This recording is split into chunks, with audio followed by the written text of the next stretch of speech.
And what's going on today? Bleeding out.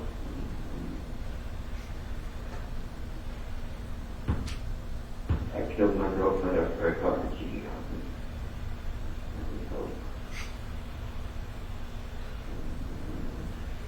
me. Okay. We're going to help out here now. Okay.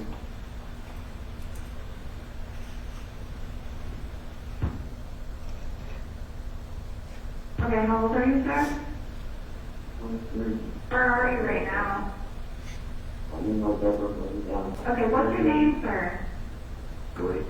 Blake? What's your last name, Blake? Scanlon? Okay, Blake. Blake, what happened to your girlfriend? I caught her cheating on me and I killed And how did you do that? her. That's her. You stabbed her? Is she there? Yeah, she's been pissed and struck. I passed out the bleeding. I passed out. I thought I was dead. I'm not. So she's been there since Friday. She's been dead since Friday. Friday morning, I believe, yeah. Have you told anyone about it? Yeah. I just haven't had enough strength to finish training, so. Okay. What's your girlfriend's name, Blake? Alexis Avery. Alexis Avery? January 13th, 2019. It's a cold winter morning in the town of Westfield, Massachusetts. Police are called to a home on White Street after receiving a 911 call from an individual who identifies himself as Blake Scanlon. Alexis Avery is a young woman with a bright future ahead of her. At 20 years old, she's known for her kindness, warmth, and laughter. Friends and family describe her as a compassionate soul who loved her friends, her daughter, her family, and, at one point, Blake Scanlon. When officers arrive on scene that January morning, they are faced with a horrific tragedy. What did you do when you got to the residence? We ended up going to the back of the house and went up the back staircase. And when I got to the top of the stairs, I knocked on the door. I found the door ajar, knocked, announced that police. As the door opened up, I could hear a voice in the apartment say, "I'm here, I'm here." All right. When you went into or got into the apartment, do you recall like what general area you entered into? It was right off of the kitchen area, and the voice was coming from my left as I entered the back of the apartment. As you entered into the apartment and went, did you have to go through the kitchen to get to the other location? Yes. Did you make any immediate observations in the kitchen? Yes. As I walked through the kitchen, on the floor, observed a female body laying on the floor face up, covered in blood, blood on the cabinets, blood on the floor. And observing her, she was deceased and beyond care. I also observed a knife, a bloody knife on the counter in the kitchen. After you made those observations, did you go towards the voice? I did. And there was a drape covering the doorway. Pulled my service weapon, pulled the drape back, observed a male laying on a couch, asked the male to show me his hands, which he did. He complied. I entered into the back room, holstered my weapon, gloved up, came over to the male. He was still on a cell phone at the time, kind of cradling it between his neck and his shoulder. Took that from him, put it on the couch, and I looked at his wrists, because that was the initial call, and he had some dried, bloody cuts to his wrists, and I asked him what had happened. And what did he say, if anything? He said that he had stabbed his girlfriend, Alexis. Did he say when? I believe he said Friday. Okay. And just so we're clear, you're responding at what time? This was Sunday morning. At about 11? 11 o'clock. That was a day and change later. When Alexis meets Blake, They date on and off for several years. Then, in June of 2018, they move into the apartment on White Street together as Alexis is pregnant with Blake's baby. In August of 2018, their baby, Darla, is born. But things aren't working out. So on New Year's Day in 2019, Alexis tells Blake their relationship has run its course. It was over. No one could have predicted that these three simple words would ignite a deadly spiral fueled by jealousy and rage. It all begins with a girls' night out on the evening of January 11th, 2019. Alexis made plans that night to go out with her close friend, Caitlin Avery, who's also her cousin, and you will hear from Caitlin during the course of this trial. They were going to have a girls' night out. It had been a long time. Alexis dropped her baby off at her grandmother's house and borrowed her mother's car, Jessica's car, and you'll hear from Jessica as well. Alexis and Caitlin went back to their apartment on White Street to get ready for the night. So it's about 7 or 8 o'clock. They are doing their makeup and getting dressed and just doing normal things, getting ready for the evening. The defendant, Mr. Scanlon, was there at first, and he was, as you will hear, described by the witnesses, acting mopey and sad and saying things like, "I can't believe my family is leaving." Around 8 o'clock, the defendant went over to his friend's house. Alexis and Caitlin didn't make plans with the defendant. They didn't intend to meet up with him that night. She was looking forward to spending the night with Caitlin. Now, about this same time, Alexis actually changed her Facebook profile to single and started talking to a guy at work that she had a crush on. His name, you will hear, is Scott Burns. And Scott Burns will testify in this case as well. Scott and Alexis worked together, and that night, Alexis and Scott made plans to meet up and have a drink. About 9 p.m., Friday night, Alexis and Caitlin go to a bar in Westfield called the Maple Leaf Cafe. And things are going fine. Scott, the guy she was interested in, and one of his co-workers showed up about an hour or so after Alexis got there, and they were hitting it off. Alexis and Scott were flirting and talking to each other. He was buying them drinks. But you'll hear from Alexis's cousin, Caitlin, that she kept checking her cell phone and was vigilant to see where the defendant physically was, because they shared their location together. January 11th, 2019 should have been a fun night out ending with laughter, fun, and maybe a bit of harmless flirting. Not in brutal, cold-blooded murder. Now, you had made plans to go out with Alexis. Yes. Did those plans include, if you know, Mr. Scanlon? No, absolutely not. All right. Do you know if Mr. Scanlon left the apartment at some point in time?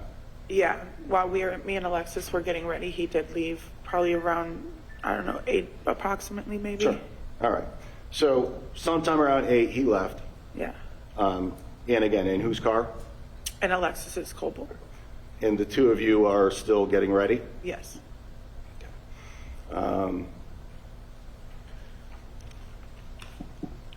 When you say getting ready, what do you mean? We were doing our makeup, listening to music, dancing around. Alexis had changed her outfit a couple times, just the regular being girls. Sure. And it was a long time ago, but if you recall, what was, you called her Lexi? Yeah. What was she wearing that night, if you remember? I remember the outfit that she ended up going out in was like a lighter pink crop top, long sleeve, like sweater, and some dark jeans with holes on the side. Okay. And where did you go first? What bar? The Maple Leaf in Westfield. You know approximately what time you got there? 9-ish. All right. And is that a place that you're familiar with? Yes. All right. And when you got to the Maple Leaf, Was there anybody else with you at first other than Alexis? No, people had actually met us up with us there. All right. And when you say people met up with you there, who, if you know? Alexis's coworker Scott and one of his friends. All right. Had you met Scott before? No. All right. This is the first night you met him? Yes. And how did, if you know, how did Scott know to be at that place? Alexis had. Sustained. Do you know if Alexis attempted to communicate with Scott prior to this night? Not specifically what she said, but did she communicate with him? Yes or no? Overruled. Prior than that night? No, that night. I'm Oh, sorry. yes, she communicated with Okay. him. And so, what happened when Scott showed up? Just generally describe kind of what's going on. We all met up at the bar, and he bought us a couple shots, and we were just mingling, hanging out, talking. They had been flirting a little bit, and it was just kind of casual at the beginning. All right. And again, if you know, at that point in time, was Mr. Scanlon at the bar?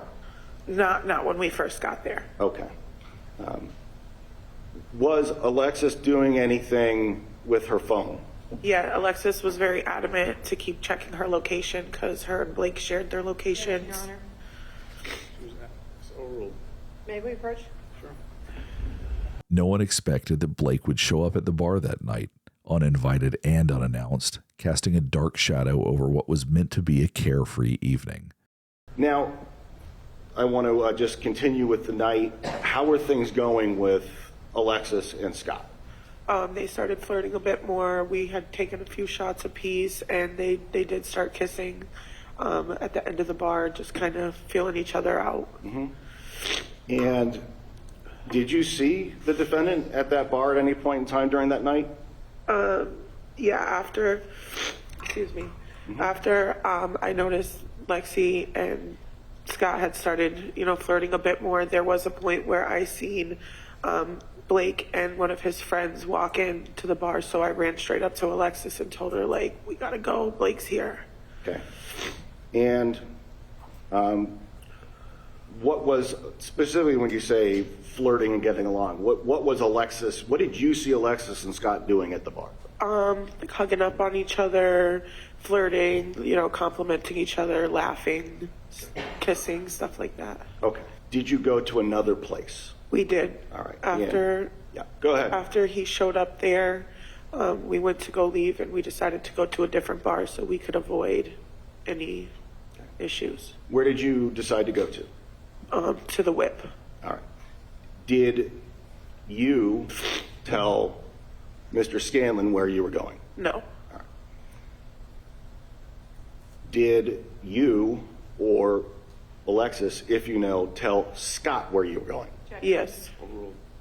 Okay. And where did you tell Scott you guys were going? I actually and she actually both told him we were going to the Whip to meet us there. Okay. And did you do that? Yes, we went to the Whip and met up. As you were leaving, if you recall, what did the defendant do? As we were leaving The Where? first place, the Maple Leaf. the Maple Leaf, when we first seen him come in, Alexis ran out behind one side of the bar, and then I seen his friend that he was with. I went up to that friend and I started talking to him, asking like, how was his mood that night? Yeah, don't get into. Okay, sorry. Just what did you see? I seen Blake go after her outside, and they went and had a conversation outside that I wasn't a part of. Okay, you couldn't hear the conversation. No. Did anything strike you at that point? Nothing seemed alarming at that time. All right, that's what I was getting. So you and Alexis went over to the second place. The Whip. Again, do you know approximately what time maybe you got there? Maybe 10:30, 11. I'm not 100% sure. It was 5 years ago. Somewhat later in the night. Yeah. Yep. All right. And if you know, did Scott and his friend show up at the Whip? Yes. All right. Who got there first, if you know, you or him? I think it was me and Alexis. But he got there sometime shortly after? Yeah, if not around the same time, because their parking lot's kind of big, so. All right. And describe what you remember seeing of the interactions again between Alexis and Scott. Just their interactions, not what was said, but what were they doing? The same things pretty much at the Maple Leaf. We were all hanging out. They were flirting. They were kissing. We were taking shots together. They were just in general having a good time with each other. Okay. At some point in the evening, did you again notice Mr. Scanlon at the whip? Yeah, actually out of nowhere, I looked up and I seen him standing off into the side by the pool tables, kind of just staring at us. All right. Now you said that at the first place he was with a friend. Yeah. All right. What about at the second place? No, he arrived alone. Okay. Well, did you see him with anybody while you were there? No. All right. And just describe again, as best you can recall, where Mr. Scanlon was. When I noticed him? Yes. Over by the pool tables, standing off in the corner. All right. And where were Alexis and Scott? At the end of a U-shaped bar. So at the end of the U. All right.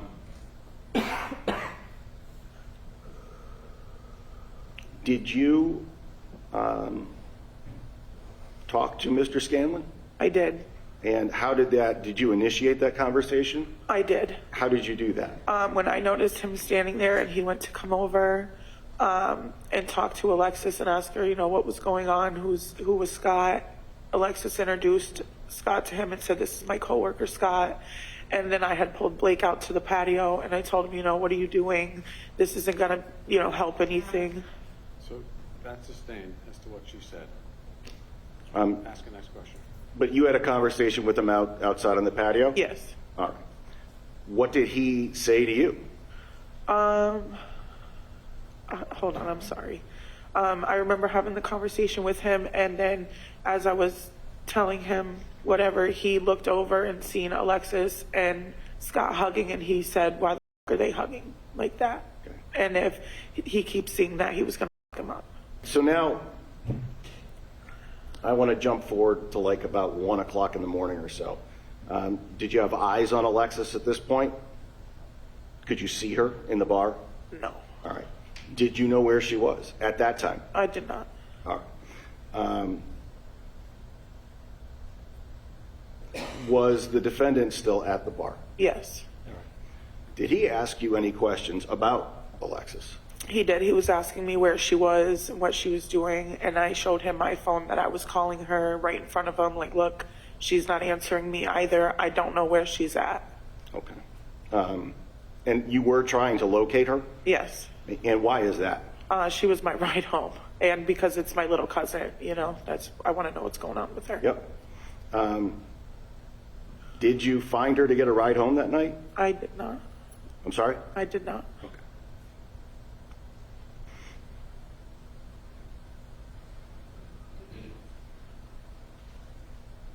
And let me ask you this. You saw the defendant at both bars, right? Yes. All right. If you remember, do you recall if he was drinking? I did not see him drink at either bar. All right. You had a conversation with him at both places, is that correct? Yeah, briefly. And had you ever consumed alcohol in his presence in the past, before this night? Yes. Have you ever seen him tipsy or intoxicated? Yes. Based on your interactions with him that night, how did he appear to you? Sober, just distraught, from the beginning, upset that he was losing his family, like he was saying, but not out of the ordinary. It wasn't alarming. That's a rule. Could you understand his words when he spoke with you? Absolutely. Is he standing upright, not falling down, things like Yeah. that?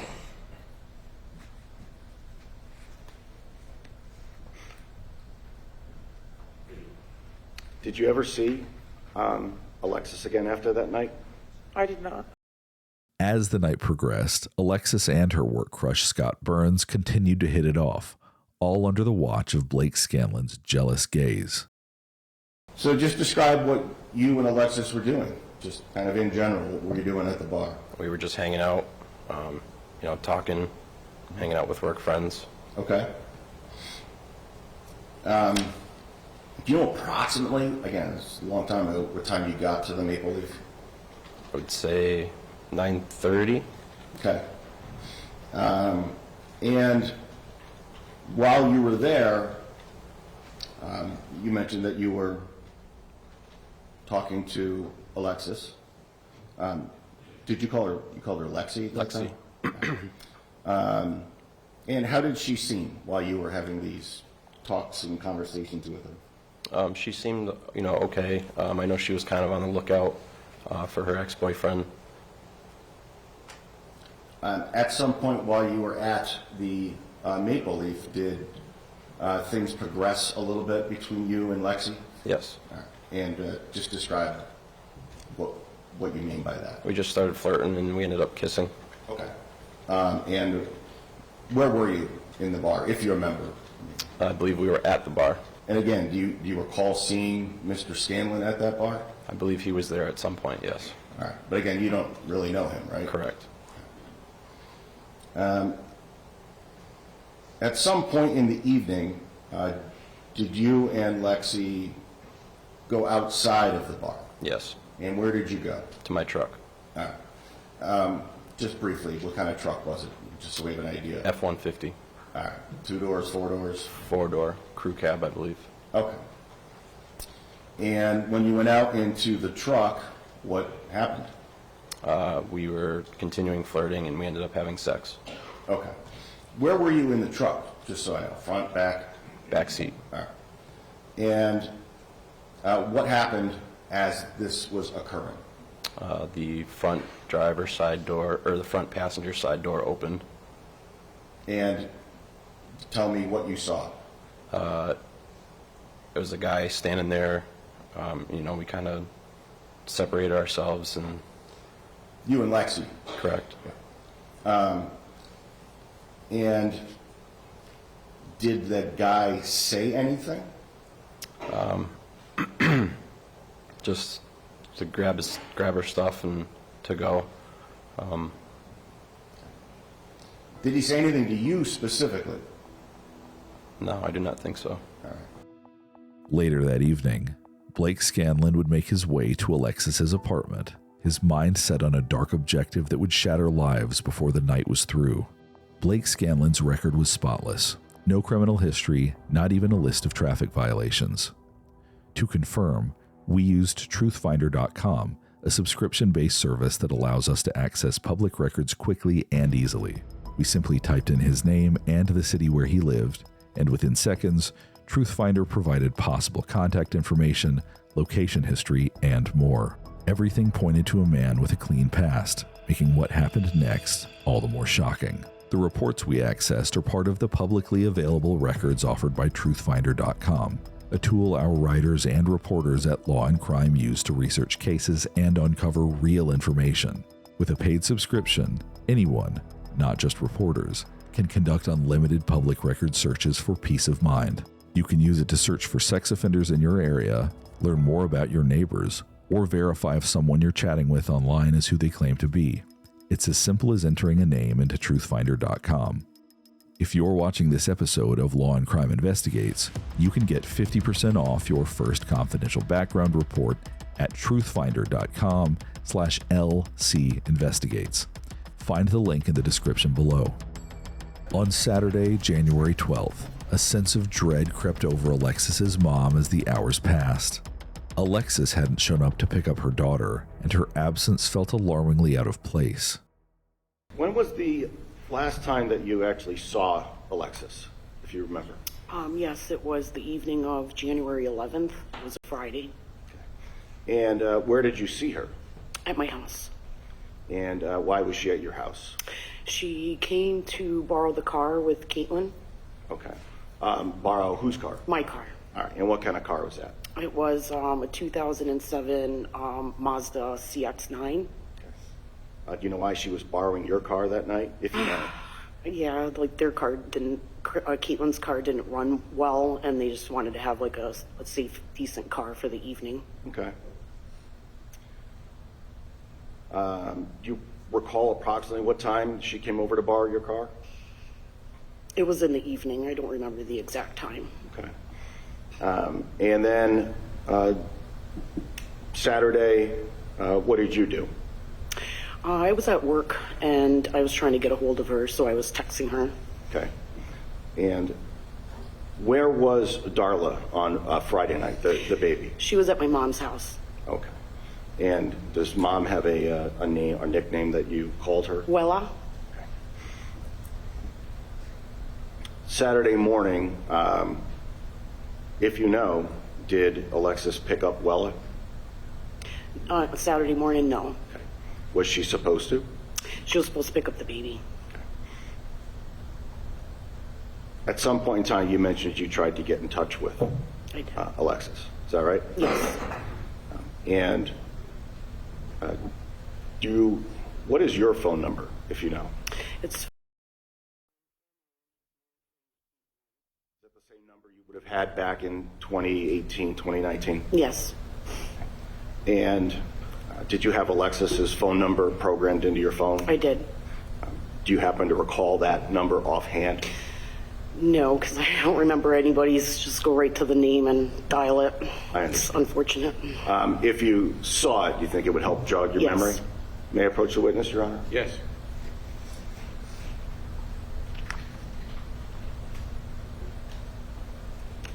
Yeah, that's it. Yes. Did that help your memory? Yes. And what do you recall your daughter's phone number being?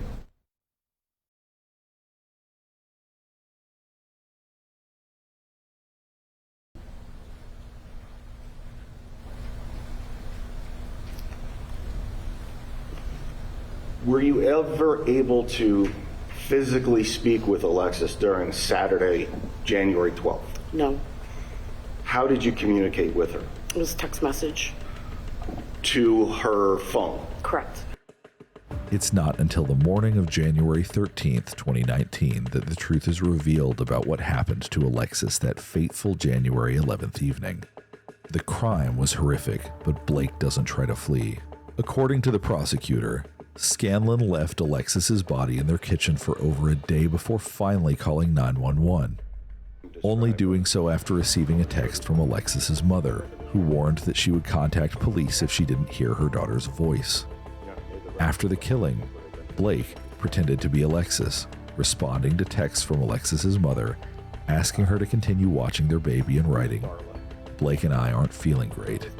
When Blake finally made the 911 call, he admitted to stabbing his girlfriend. Court documents reveal that Alexis was confirmed dead after police found her lying on the kitchen floor amidst a large pool of blood. Nearby, officers discover a knife with what appeared to be blood on it. They also indicate that there had been at least one prior restraining order issued against Scanlon. Blake Scanlon is arrested and taken into custody. During questioning, he showed little remorse, focusing instead on his belief that Alexis had been unfaithful. In a bizarre twist, while awaiting trial, Blake allegedly attempts to hire a fellow inmate to kill Assistant District Attorney Matthew Green, the lead prosecutor, and a key witness in the case at the time. The discovery of this plot introduced additional charges of solicitation to commit murder, painting a picture of a man willing to go to any lengths to control the outcome of his fate.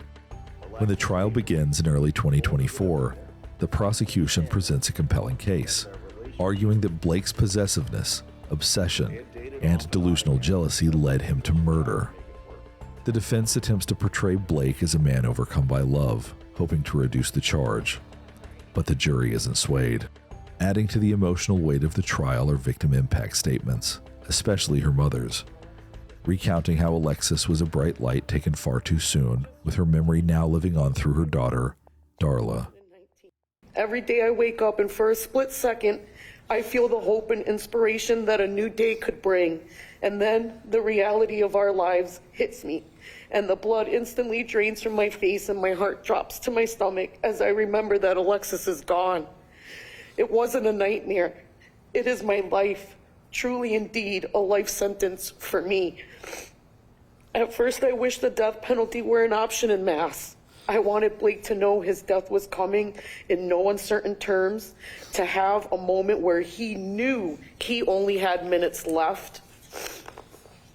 and face in that moment the same fear that he made Alexis feel when he did what he did. I know now that that scenario would be too good for him, too easy. He now faces life in prison. Like Alexis, he will never have the freedom to go about life, to experience love again, to participate in family as a son, brother, nephew, and as a father himself, or to spend time with the people that truly care about him. I watched Blake's family sob as the jury's guilty verdict was read. The pain that he created by murdering Alexis is not only affecting the many people that loved and cared about Alexis, but his actions also deeply hurt the people that love and care about him. The grave difference here, Your Honor, is that Blake made choices and carried out actions that landed him in this position. Alexis did not. Blake's absence from his loved ones makes sense and has direct correlation to his actions. Alexis's absence does not. Blake Jeremiah Scanlon has given Alexis's loved ones a life sentence of relentless sadness, extreme pain, and deep feelings of fear and mistrust. The extremely ugly, brutal, and violent circumstances surrounding her death, a constant nightmare of how helpless, betrayed, and scared Alexis must have been in her final minutes. He deserves the exact sentence he receives, a life sentence for a life taken. Our entire family has been shattered forever, scarred by this tragedy. We are not done telling her story. We will advocate for her for the rest of our lives. We will continue to call out Blake as her abuser whenever we speak of her. Alexis will not be forgotten. Alexis will live on. Alexis's stepmother, Sarah, spoke on behalf of Alexis's father, Chris Avery. I first met Alexis when she was 10, and one of the first memories that I have of her is taking her out for her 11th birthday to Friendly's, where she got the Monster Mash Sundae and talked about that for the next 10 years. Whenever she came to our house, we always got Chinese food. We always ended with something with peanut butter. We've tried to make desserts with peanut butter. Sometimes we failed. Sometimes it was fantastic. She was a beautiful soul, and we had a lot in common. When she would come over, we would watch America's Next Top Model, Ghost Adventures, we'd bake, make crafts, and we also shared a love for Hello Kitty, which is now memorialized on my body forever. When she was taken from us, my husband, Alexis's father, Chris, has had an unbelievably difficult time. So much so that you have not seen him here at all during this trial, because he could not bear to see what was done to his daughter. He has forever been changed. Today, he is not the man that he was in December of 2018. He's a shell of the person that he used to be. He's withdrawn. He's unhappy, miserable, in fact, depressed. And I'm honestly scared for the day that he just quits, because he has not been able to move on. Alexis always said that if I ever got pregnant, that she hoped that she would have a baby brother. Unfortunately for her, that did happen after her death. Her brother was born 15 months after she died. He will never know what an amazing woman that she was, hear her infectious laugh, experience her beautiful smile, or know that they have the same almond eyes, even the same eye color. What is difficult is that we talk a lot about Alexis, and her brother just doesn't understand why he has never met her, why he can never meet her. Or really, he's only for who she is in his life. We tell him that is his sister, but it just does not comprehend. In fact, he thinks Darla, Alexis's daughter, is his sister. Actually, his best friend. Darla is his best friend. But Alexis will never, ever be able to enjoy that baby brother that she always wanted. She always wanted that baby brother. As for myself, I have PTSD from the day I had to tell Alexis's father that his daughter was murdered. I can still hear the guttural sound that he made after I said those words. Having to wait 5 years to receive justice has been horrible, and having to listen to and see the images of what was brutally done to Alexis will never, ever be forgotten. I miss the talks that we had as she grew into a woman and a mother, and how our relationship would have changed after she had Darla and I had her brother Finley. I can't help but wonder who she would have become and what her life would have been like today, 5 years later, and how proud she would be of the amazing girl Darla has become, and how similar she and her brother are in all the things she could have experienced. I can only hope that we can try to heal and remember the good memories instead of the constant reminder of what happened to her. Thank you. After a brief deliberation, the jury finds Blake Scanlon guilty of first-degree murder. His sentence? Life in prison without the possibility of parole. The emotional toll was felt not only by her family, but also by friends and the community who mourned her loss. The tragedy of Blake Scanlon and Alexis Avery serves as a grim reminder of the dangers of unchecked jealousy and possessiveness. Alexis's story is one that should never be forgotten.